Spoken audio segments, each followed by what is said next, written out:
当地时间周一，美参议院外委会通过提案，提议对参与在南海和东海所谓有争议地区相关活动的中国个人和实体实施制裁。分析指，美国部分政客披着伪善外衣，对南海问题指手画脚，太可笑。事实证明，美国已成为南海和平的最大威胁者，也是南海合作发展繁荣的绊脚石和搅局者。中国国防部已要求美方就核潜艇南海碰撞事故公开说明情况。马来西亚、印度尼西亚等南海周边国家也对美英支持澳大利亚海军建立核潜艇部队表示担忧。美国参议院外交关系委员会周二通过一项提案，要求制裁中国参与南海和东海领土争端有关行动的自然人和法人。该委员会主席鲍勃·梅嫩德斯在推特上写道：“美国参议院外交关系委员会在今天的会议上通过了1657号提案，即2021年南海和东海制裁提案。该提案接下来将移交参议院表决。”这意味着接下来提案将送交参议院全院审议，通过后交给众议院表决，两院都同意后，提案才会递交给总统拜登签署生效。一旦生效，美方的制裁手段一般有3种，具体包括冻结在美资产、拒绝入境和撤销现有签证。实际上，这是共和党籍参议员卢比奥和民主党籍参议员卡丁在5月17号一起提出的跨党派提案。卢比奥是有名的反华急先锋，他最早是在2016年12月提出这项提案，之后分别在2017年3月、2019年5月重提，都未排上委员会议程，最后无疾而终。但卢比奥今年5月卷土重来，第4次提出南海和东海制裁提案，参议院外委会予以通过。去年，美国务院商务部就曾以所谓参与南海军事化、参与南海非法活动为借口，宣布对参与南沙岛礁建设的中方企业及人员实施制裁。对此，中国外交部发言人赵立坚已表示，中方在本国领土上开展相关建设，完全是主权范围内的事，与军事化无关。观察指，实际上美国部分反华政客一贯疯狂，这只是其闹剧的续集的加更。最近几年，美国国会频频上演各种闹剧。根据不完全统计，美国国会两院排队等待通过的涉华反华提案有将近360个。美国国内的反华势力认为，现在拜登政府的对华关系趋缓，这让他们非常不满，认为这是拜登政府的妥协，加紧各种反华操弄。事实上，美国才是南海和平的最大威胁。10月7号，美国海军发布了一条早应该在5天前就发布的消息，称美国海狼级核动力潜艇康涅狄格号在南海海域撞到了不明物体，导致船体颠簸受损，人员受伤。但是在事故发生后，美方没有根据惯例实时公布事件的细节，而是选择在水面继续航行5天，直至靠泊关岛基地后才发布。美国媒体曝光碰撞导致至少11名艇员受伤。周一，国防部新闻发言人谭克飞就此事回应称，中方对此次事件表示严重关切，要求美方作出澄清。美方作为当事方，有责任有义务详细说明事件有关情况。谭克飞进一步指出，美国军方此次刻意拖延和隐瞒了事故详情。10月2号发生碰撞事故后，时隔5天才发表一份语焉不详的简短声明，这种不负责任、遮遮掩掩的做法缺乏透明度，极易引发误解误判。中国及南海周边国家不得不质疑事件的真相和美方意图。它的这个核潜艇所活动的区域呢，距离咱们的这个领海，包括经济专属区是比较近的。你过来是准备，执行一些这个侦察任务，还是说是，就是一个战争行为？那么这种情况，其实你在水下的时候谁也不知道。包括你走了之后，你说你遇到了事故，那到底是什么事故？你撞到了什么东西？你说的也不清不楚的。中美两国呢都是这个核大国啊，这个又是这么敏感的这个核潜艇，如果说是不搞清楚的话，一定是会引起很多的误解，甚至乎可能在战略上或者战术上出现一些误判。据关岛《每日邮报》当地时间10月8号晚间报道，康涅狄格号核潜艇已经抵达关岛，但美国海军并没有进一步透露这起水下碰撞事故的细节，也没有说明这艘核潜艇遭受了什么损伤，只是强调美国核潜艇并没有与另一艘潜艇相撞。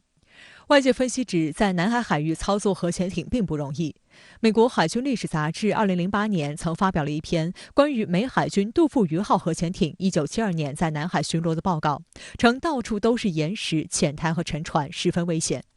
如果说1972年的南海已经很难通过，那么今天的南海只会更难。随着南海海底地形情况的变化，以及美国海洋测量船很难再像之前那样肆无忌惮地出入南海，因海图失效而导致核潜艇撞上海底礁石或沉船等物体的可能性是存在的。也有观点认为，美方此次一反常态的低调，或许是因为事故原因不光彩，甚至不排除是康涅狄格号核潜艇上的官兵操作失误导致碰撞事故。有分析指，康涅狄格号搭载了核反应堆，假如发生美军士兵恶意行为，后果不堪设想。美国也没有太公布说这个碰撞造成了多大的损失，但是呢，因为它这个美国只有3艘这海狼级的核潜艇，而其中1艘呢就这个无端这么就撞了，对于这个美军的形象啊，包括说是它是不是传说中这么厉害啊，尤其是你这个这么高级别的这个装备在水下就轻易的翻车了，是吧？这个影响还是比较大的。国防部新闻发言人谭克飞周二还表示，美英澳近期建立3边安全伙伴关系，开展核潜艇合作，使得澳大利亚这样的无核国家获得可用于制造核武器的核材料，将使武器及高浓铀脱离必要监管，带来巨大的核扩散风险，严重违反不扩散核武器条约精神，冲击国际核不扩散体系，诱发军备竞赛，破坏东南亚无核区建设，发生核事故的概率也会大幅上升，给地区和平安全带来严峻挑战。事实上，这也正是域内国家最为担忧的事情。9月15号，美英澳 AUKUS 宣布成立。次日，新西兰就第一时间表态，禁止澳大利亚核潜艇进入该国水域。英国卫报周二报道，国际原子能机构已经派遣了一个特别小组，调查美英澳3边安全伙伴关系的安全和法律影响。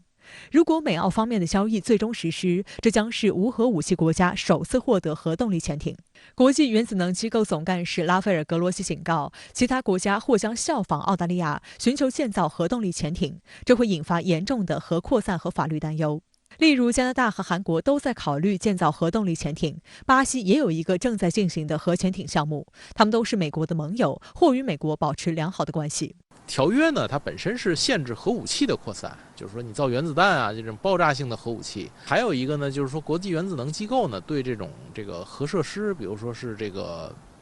核电站呢，它是有一个严格的这个全流程的监管的。当时制定这个相关条约的时候呢，各个国家没想到有人会转让核潜艇这么敏感的技术去给其他的这个非核国家。实际上，这个是核不扩散条约的一个可以说是一个灰色地带，或者说是漏洞吧。